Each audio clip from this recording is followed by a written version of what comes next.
Okay, so today we are up to the letter Tzadi, as I was saying before with Marion, that we're coming to the end of this very long capital, and actually has been for me very nice to learn the deeper meaning. It was just a capital of Tehilim that was avoiding like anything, and now I actually am quite happy to take it on sometimes, now and again.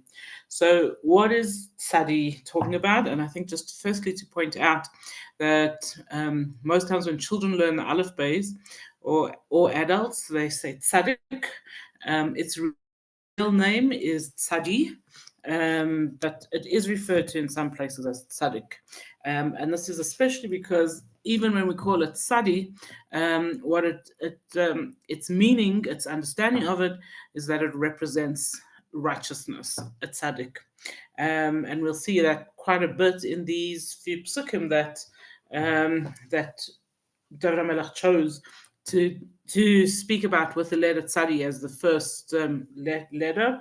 And almost all the commentaries say that tzadi comes after pay and ayin, or ayin and pay, because if you want to be righteous, you have to watch what you see, and you have to be careful of what you say. So you've got to be careful of your ayin, your eyes. You've got to be careful of your pay, of what comes out your mouth, and then only can you be tzadi, can you be righteous.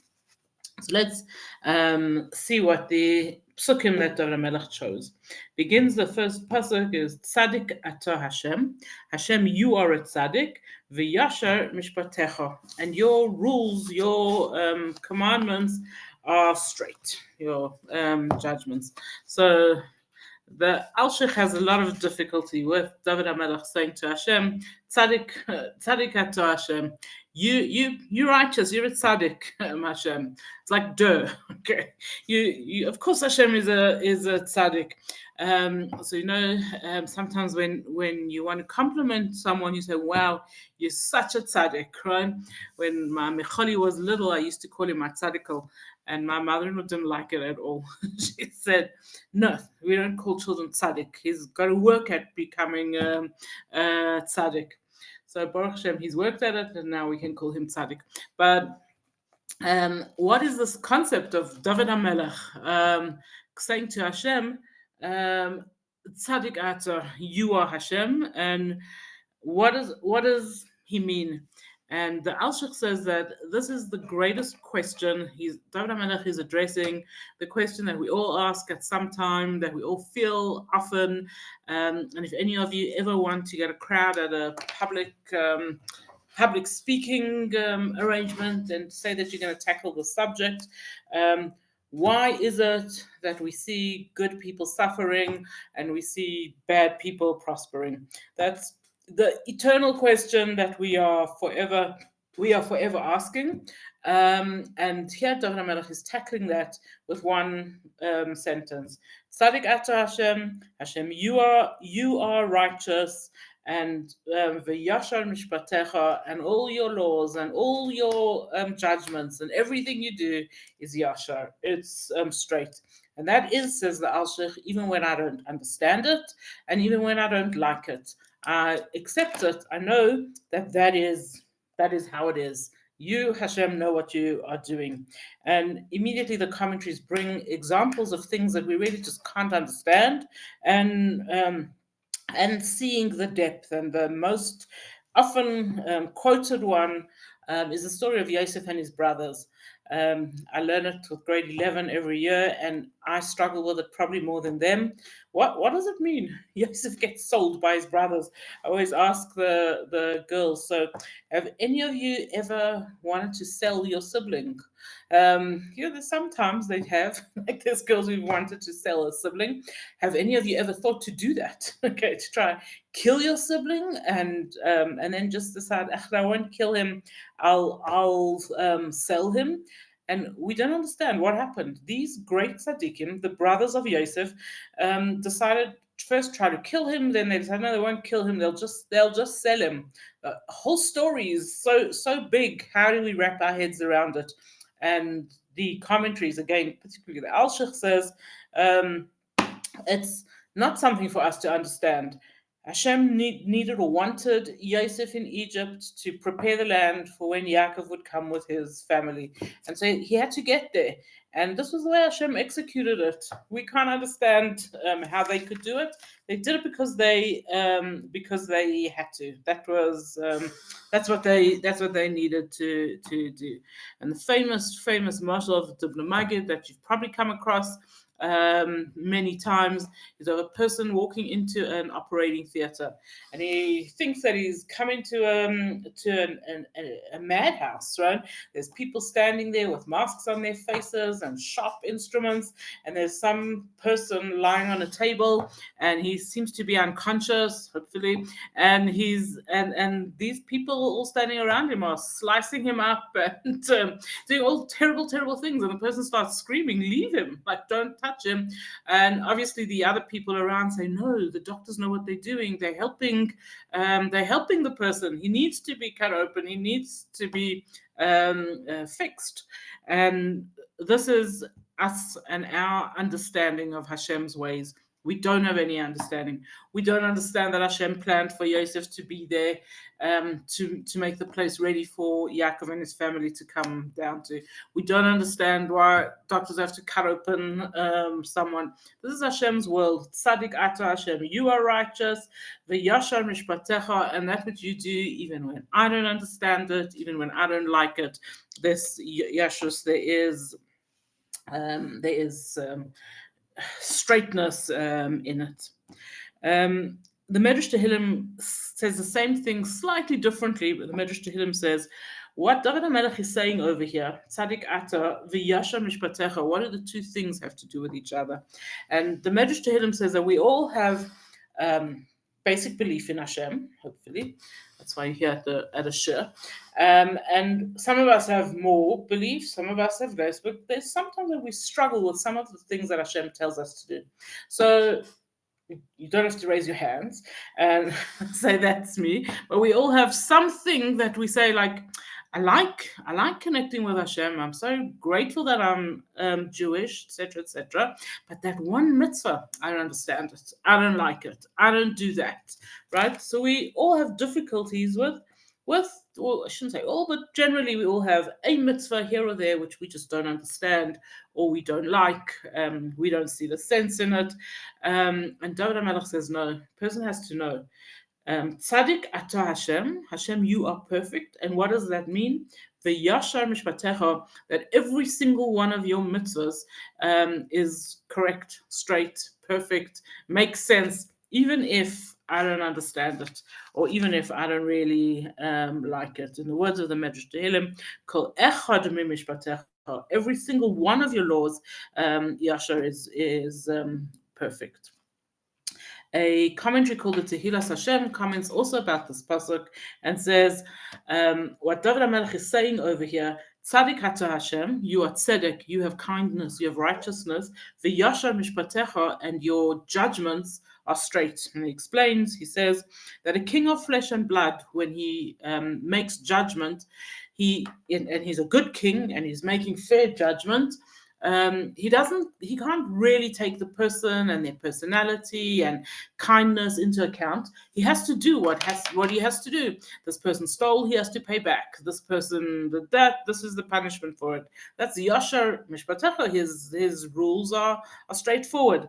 But Hashem, he does Yashar Mishpatecha. He looks at the mishpat, what is the absolute judgment that he has to do, and included or added to that is Tzadik Ata. Hashem is able, because of Hashem's greatness, he is able to be tzedek, to have kindness, together with his mishpat, together with his laws.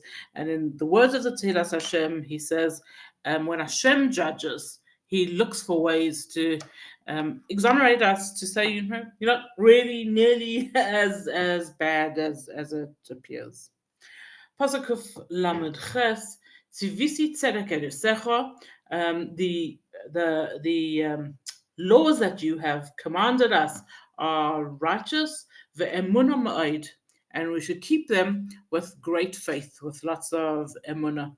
And immediately the commentaries say that in order to have real emunah, you have to believe that Hashem is righteous, and you have to believe that Hashem will do good, and you have to believe that Hashem will do what He promised, and that He will keep His biggest promise to us to bring Mashiach. I was talking to someone yesterday who told me she keeps all Torah mitzvahs. She's very, very frum, but she struggles with the concept of Mashiach. So we have to examine ourselves and say, if I struggle with that so much, then can I say I keep all other mitzvahs? David HaMelech says we have to believe that Hashem will keep everything He promised us. And even if it's taking longer than we thought, even if it's hard for us to understand what exactly is going to happen, how it's going to happen, whatever it is, our job, says David HaMelech, is that we have to have emunah ma'od. We have to have a lot of belief, because the bottom line in keeping of all Torah, of everything, is emunah, is believing. The Rebbe comments about these words, Tzivisa tzedek edosecha, you commanded us with righteousness to keep your rules. So lots of people think that keeping Torah is a burden, and Hashem commanded us with so much Torah and mitzvahs, and it's difficult. It's really hard to keep all of us. And the Rebbe says, no, tzivisa tzedek. Okay, you commanded us, but with tzedek, from the word tzedakah. From Hashem gave us the mitzvahs as a tzedakah, as a gift. And if we started looking at the mitzvahs as a gift rather than a burden, and we see that the mitzvahs are such an opportunity for us to connect to Hashem, we would have a completely different experience in keeping the mitzvahs and in and being able to do them without them seeming harsh and difficult for us. And so he continues, and he says, Tzimasasni kinasi, my anger, my zeal, it incenses me. When my enemies forget your words. And this is the emotion, says Rashi, that a person has to feel completely indignant, and a person has to feel really upset when we see good people suffering and wicked people prospering. So it's okay to feel indignant about it, to try and say, I can't accept it easily. But bottom line, we have to have emunah. We have to understand that Hashem has a bigger plan than we. So that we can say to ourselves when it's about ourselves. When we're seeing other people suffering, then our job is to say, what? Okay, Hashem, why are you doing that? Why are other people suffering? And that's what David HaMelech says. He says, with my own suffering, I can turn around and say, Hashem has a bigger plan. With someone else's suffering, I'm allowed to be indignant. I'm allowed to be upset about it. I'm allowed to question it. And he continues, David HaMelech, and he says, Tzrufa imrascha ma'od. Your words, tzrufa, we're going to try and understand what that means very much. V'avdecha aheva, but it's loved by your servant. So if every English translation, Tehilim, that you're using is going to translate the word tzrufa differently, because it's difficult, it's not a literal word to translate. So in this one that I'm using, it just simply says your word is perfect. The Radak goes with saying that tzrufa means it's free of any flaw. And the Medrash Soicher Tov explains to us what is this concept of tzrufa, and it explains it to us with a mashal, that a silversmith takes a big blob of silver, and he says to his worker, I want you to put this into the kiln or whatever they use for silver, and heat it through so that you can take out every single impurity with it. It needs impurities taken out. And so his servant puts the silver into the hot ovens, and as it's getting hotter and hotter, the things that are not pure silver start falling out, start burning, and he brings it back to the king, and the king says to the silversmith, you haven't done it enough. Do it again. put it back into the into the um, into the kiln, into the furnace. And this happens every time. The silversmith says, "How many more times must I do it?" The king says, "Every time you do it, more impurities are coming out, and the silver itself is becoming better and better and better refined." And then says the Medrash Seichetov, this is like the Torah.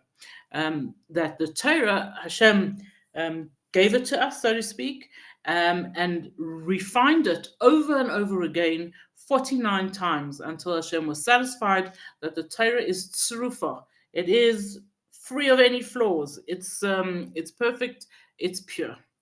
Um, so now we need to understand what that's about. Hashem gave us a Torah that wasn't pure, that had to be made pure, that there was things that were flaws. Like, how do we understand this whole concept? And it's easy to say it without, if we stop and think about it, it doesn't seem to work so well.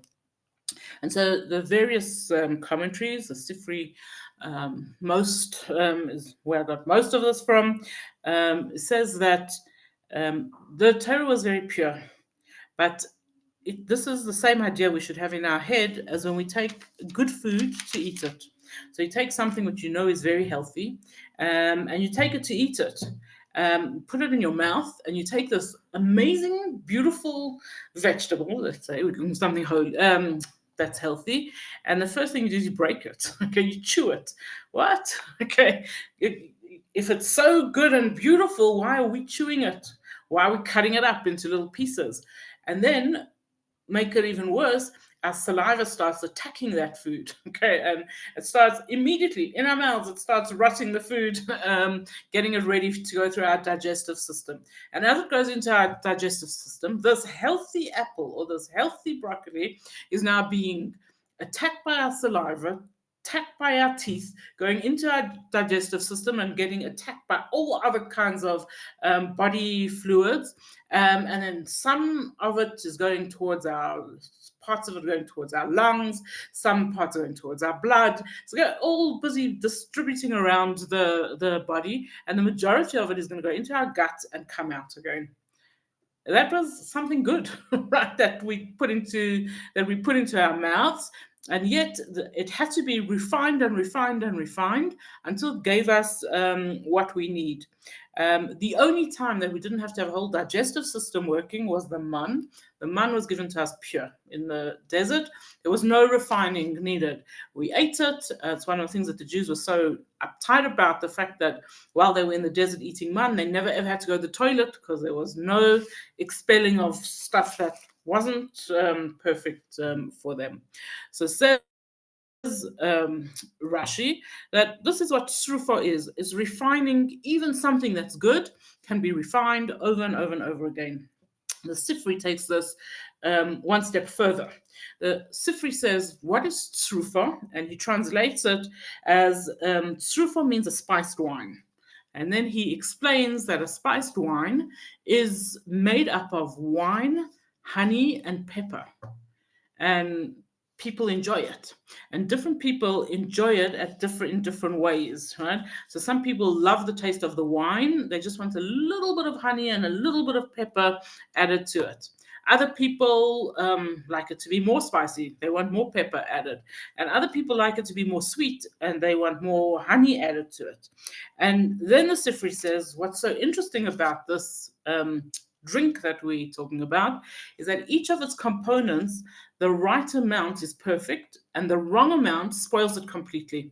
So if you have too much wine, if you have a little bit of wine, you enjoy it. If you have too much wine, you get drunk, right? It's like not enjoyable anymore. Honey, if you put a little bit of honey, the right amount, in your tea, on your whatever, it's delicious. If you were to stand and eat honey with a tablespoon, it would make you feel sickly sweet, and you wouldn't enjoy it at all. If you take pepper and you put just a little bit of pepper, the right amount of pepper, then the food gets a nice taste, if you like pepper. If you dropped a whole spoonful of pepper into your thing, you probably wouldn't enjoy it, right? So this is Srufa means exact right measurements, and for each of us, there would possibly be a different amount of all those measurements that we would say is perfect. And this is what the Sifri says that David HaMelech means when he says, Tzrufa imrascha, your words are like this spiced wine. Every single one of us can make ourselves this drink and enjoy it because we know how much honey we want in it. We know how much pepper we want in it, and then we can enjoy it. And says the Sifri that what does David HaMelech mean when he says Tzrufa imrascha ma'od, your words, Hashem, are tzrufa, is that there is no one who can say, Torah is not for me, mitzvahs are not for me. Every single one of us has to find how much sugar we want in our coffee, right? We have to figure out what it is in Torah that appeals to me, how much of each thing I need in order to motivate myself, to inspire myself, what level that I can understand. And says David HaMelech, "V'avdecha ahiva," your servants, or first he's speaking himself. I recognize that Torah is perfect and I enjoy it, but each one of us has to make our tzrufa. We have to figure out what it is in Torah that I need. What are the measurements of the various parts of Torah that are going to inspire me, motivate me, help me to keep Torah, and most of all to have the emunah that I need. He continues, David HaMelech, and he says, I'm young and I'm despised, but I have not forgotten your mitzvahs. So David HaMelech often calls himself despised. You probably know from or recognize from Hallel, where he says, "Even ma'asu habanim," the stone that the builders despised, right? So he talks about himself often as despised. If you look at the history of David HaMelech, he was the one of Yishai's sons, one out of 8 sons, who was not thought of as great and wonderful and handsome as his brothers were. And in fact, when Shmuel Hanavi came to look for which one of them was going to be the king, they didn't even call David. They didn't think that David was worthy of being the king. Shmuel had to ask for him. It's a whole other story. So and in fact, in the Navi, when it says about David, it says Hu HaKatan. He was the small one. If you go and learn about his family, David was not the youngest. He had a younger brother. So what does it mean when he says Tzair Anochi, I'm young? Okay, he wasn't the youngest one. He was the Katan. He was the smallest one in what people thought was great. And so he was always being degraded. And the commentaries tell us, and specifically using this pasuk, that what made David great was this degradation, the fact that he was made humble. So a king has to be humble, and it's one of the difficult things for the king to hear him being humble. And so one of the ways that David was prepared, he was being prepared to be the king of the Yidden, was that they always looked, his brothers, his family always looked at him as the katan, as the little one, the one who wasn't so great.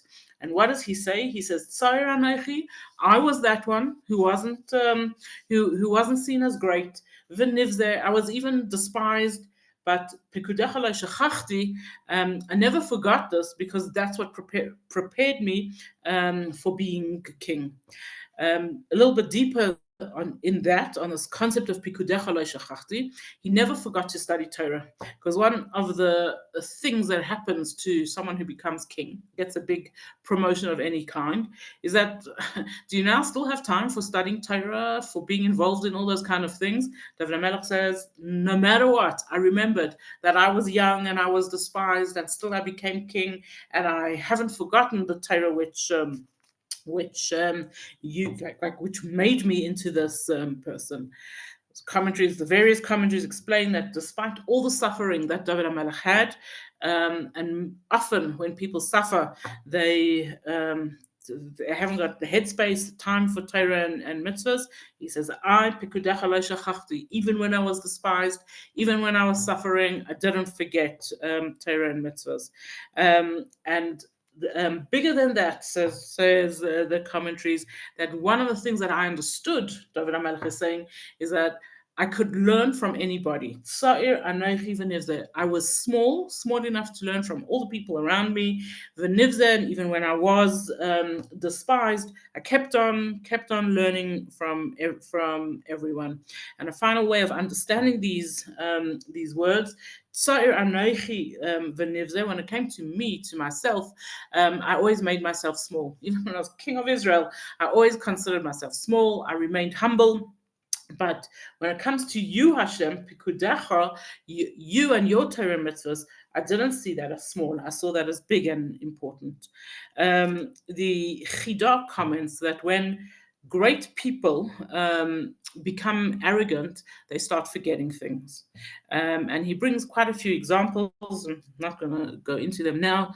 But the Chida explains, tells the story of one of the great Tanoim who he became quite arrogant and he forgot the laws of Chalitza. He had to go and ask someone else to help him with the details of the mitzvah of Chalitza, which is an unusual mitzvah, but it was because of his arrogance that he didn't know what to do. And there are a few different places in the Gemara where it tells these kind of stories. And a final way of understanding this concept is that David HaMelech is saying, this comes from Mitzudas, that I was made small and despised because I kept Torah and mitzvahs.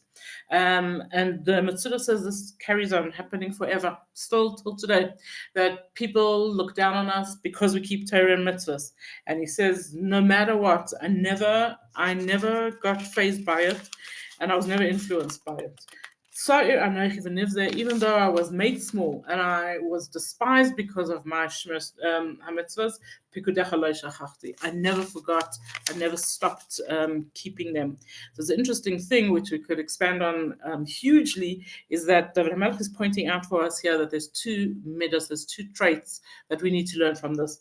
The one part is that we always have to be humble, and the other part is that we also have to have confidence, self-confidence. And David HaMelech is saying those two things in one pasuk. The first part, I got very humble. The second part is that I was confident enough not to be swayed by other people.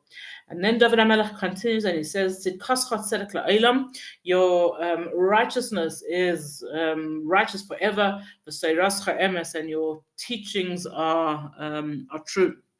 So this pasuk you might recognize if you daven mincha on Shabbos. So right before Aleinu, there's 3 psukim, and each of them have the word tzidkascha, your righteousness, and ends with this pasuk, tzidkascha tzedek la'olam, your righteousness is eternal, v'seirascha emes, and your Torah is truth. Emes is, we call it Hashem's signature, because Hashem is true, absolutely true. Aleph is the first letter of the Aleph base. Mem is the middle letter, and Taf is the final letter. And that's what truth is. It's beginning, it's middle, it's end. Truth is it. That's it. And the commentaries tell us that because this is said at Mincha, it's written these 3 psukim, which could go into a lot of detail if you want, if I bring after the show. But these 3 psukim, a person is careful to say them at Mincha time on Shabbos, and a person who is careful with the third meal of Shabbos, the Seudah Shlishis, which, just as a by the way, Chabad do not do, because we go with the concept that here we're talking more Kabbalistically than literally. But for those who do Shalosh Seudos in its literal way, serving a proper meal, it says that such a person will be saved from the 3 the 3 pains that we often suffer. These are the pains of which we call Chavle Mashiach, the birth pangs of Mashiach. The second one is the war of Gog and Magog, and the third one is the Dinei Gehinnom, the cleansing of Gehinnom. A person who's careful with Seudah Shlishis will not suffer any of those pains.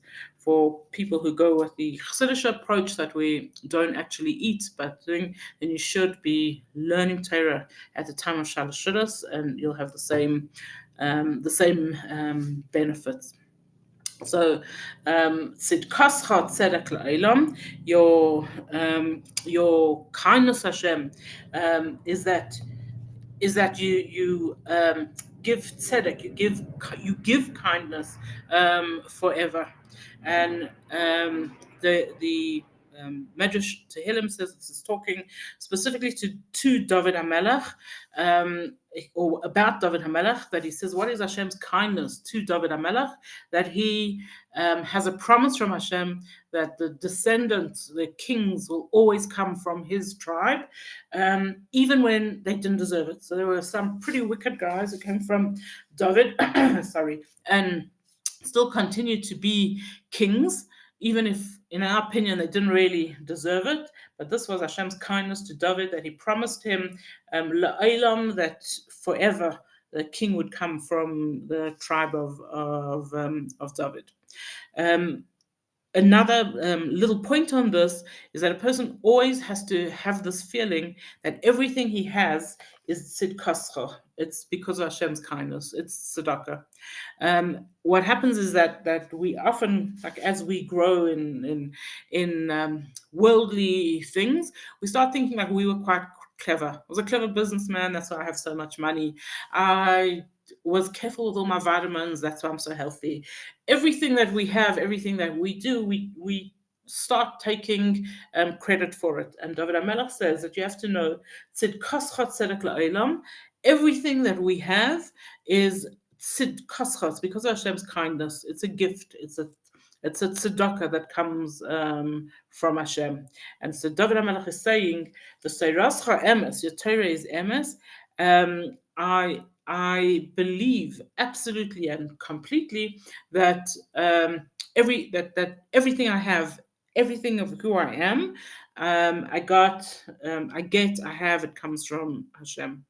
And generally, people turn to Hashem more easily when they don't have than when they do have. And David HaMelech says, so when I was young and I didn't have, it was easy for me to say everything comes from Hashem. But then I became king, okay, and I'm a king of the world, right? King, great, powerful David HaMelech, and I'm still able to say, Tzidkascha tzedek la'olam, Hashem, I believe everything comes from you. I'm going to stop there, but Bli Neder, next week we're going to carry on because there's some beautiful things on the next two psukim that I wouldn't like to just not say. So next week I'll say that we're doing the letter Kuf, but I will Bli Neder start from these last two psukim of this capital. So I guess that's where we go up to today. I wish you all a good Shabbos and whatever. Thank you, Ruthie. Good Shabbos. Thanks so Stay much. It's warm. beautiful. We're trying, yeah. we're trying to stay warm, yeah. Yeah. Okay, cheers. Cheers. Bye, everyone. Bye. Bye.